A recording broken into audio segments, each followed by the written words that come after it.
বৃষ্টির ভরা মৌসুম আষাঢ়েও তেমন দেখা নেই বৃষ্টির। বেলা গড়াতেই সূর্যের প্রচণ্ড তেজে বাড়ছে গরম। যশোরের বন্দরনগরী নওয়াপাড়া থেকে জনজীবনের পরিস্থিতি জানিয়েছেন প্রতিনিধি নজরুল ইসলাম মল্লিক। গরমে জনজীবন অতিষ্ঠ হয়ে উঠেছে। যশোরে গতকালকে তাপমাত্রা ছিল 35 ডিগ্রি সেলসিয়াস। আজকেও একই অবস্থা বিরাজ করছে।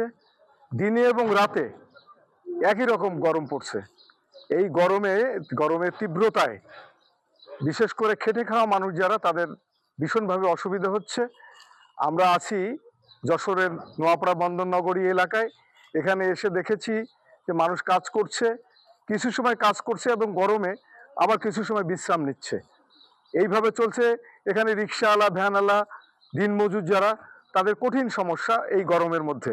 তারা ঠিকমতো কাজ করতে পারছেন না, রিক্সাওয়ালারা রিক্সা চালাতে পারছেন না, বিশ্রাম নিয়ে নিয়ে তাদেরকে কাজ করতে হচ্ছে। এই তীব্র গরমের মধ্যেও রুটি রুজির জন্য তারা কাজ করছে।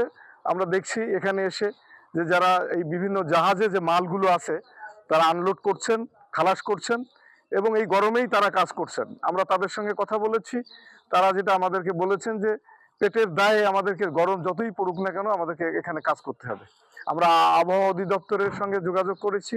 তারাও বলেছেন যে এই তাপমাত্রা আরও কিছুদিন থাকবে। তবে বৃষ্টির সময় এখন এই বৃষ্টি নাই। এই বৃষ্টি না থাকার কারণেই এই অবস্থা সৃষ্টি হয়েছে। এই ছিল যশোর থেকে তাপমাত্রা এবং গরমের সর্বশেষ।